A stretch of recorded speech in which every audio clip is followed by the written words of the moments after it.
Raniganj boys high স্কুলের শিক্ষক বিজয় দাসের বিরুদ্ধে স্কুলের অধ্যক্ষকে মারধর ও আঙুল ভেঙে দেওয়ার অভিযোগ উঠেছে।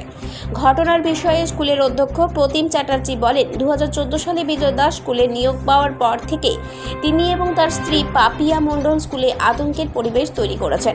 বিজয় দাস স্কুলের প্রত্যেক শিক্ষকের সাথে এমন আচরণ করে, যখন তিনি ঠিকভাবে পড়ান না তখনও তিনি তাদের কাজে মনোযোগ দেন না, লেখাপড়া সংক্রান্ত কোনো কাজ সে করে না।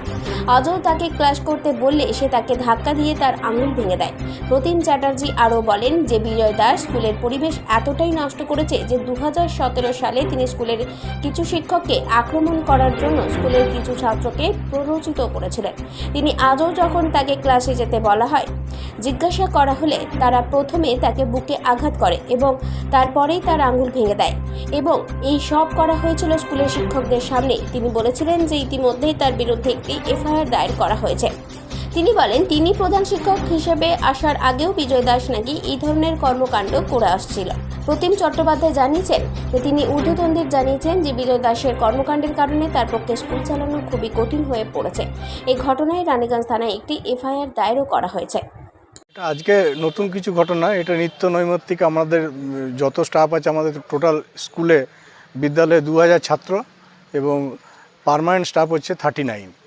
তো এটা 2014 সাল থেকে একটা আতঙ্কের পরিবেশ এই স্কুলে কায়েম করে রেখেছে বিজয় দাস, ঠিক আছে। এবং বিজয় দাসের এবং তার যে মিসেস পাপিয়া মণ্ডল, এই দুজনই হাজব্যান্ড ওয়াইফ 14 থেকে 19 অবধি এই বিদ্যালয়ে দুজনই এমন একটা রাজত্ব কায়েম করে রেখেছিল। এবং আমি জয়েন করার আগে থেকে ওরা হুমকি দিয়েছে একাধিকবার, তার প্রমাণও আছে, ঠিক আছে।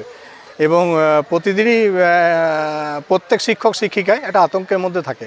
একাধিকবার তাদেরকে নিয়ে বিভিন্ন রকম অসভ্য গালিগালাজ থেকে আরম্ভ করে ধাক্কাধাক্কিও করে।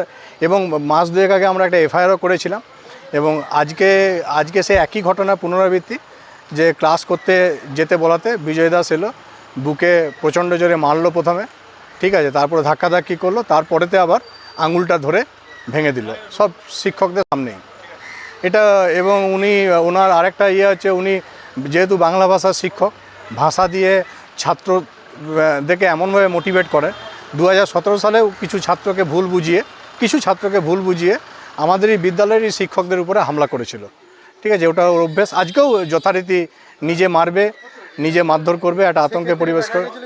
আজকেও এটা ভুল বুঝিয়ে ওটা ওর অভ্যেস বিজয় দাসের, ঠিক আছে। এটা যদি সঠিকভাবে আপনারা বিদ্যালয়ে যান, যে কোনো কর্নার থেকে আপনারা কিন্তু তথ্য পাবেন।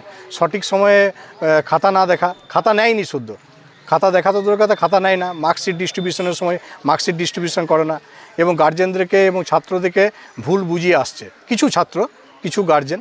এবং স্কুলের যাই কাজ করতে যাব তীব্র বাধা এবং মিথ্যে বিভিন্ন জায়গায় ও অভিযোগ করে। কেস করেছিলাম হাইকোর্টে, এবং সেইখানে যেরকমভাবে বাইরের বহিরাগত নিয়ে এসে ইলেকশন করেছিল, সেটা 2022-এর মার্চে। তারপরের থেকে হেডমাস্টার মশাইয়ের করাপশনের বিরুদ্ধে আমরা প্রতিবাদ করি এবং এরা একটা নিজেরা হেডমাস্টার মশাই তার একটা গ্রুপ ক্রিয়েট করে এবং কোনো প্রভাবশালী কোনো রাজনৈতিক নেতৃত্বের মদতে দীর্ঘদিন ধরে মানসিকভাবে হেনস্থা করছে, বিভিন্ন রকমভাবে ধর্ষণের কেস দিচ্ছে।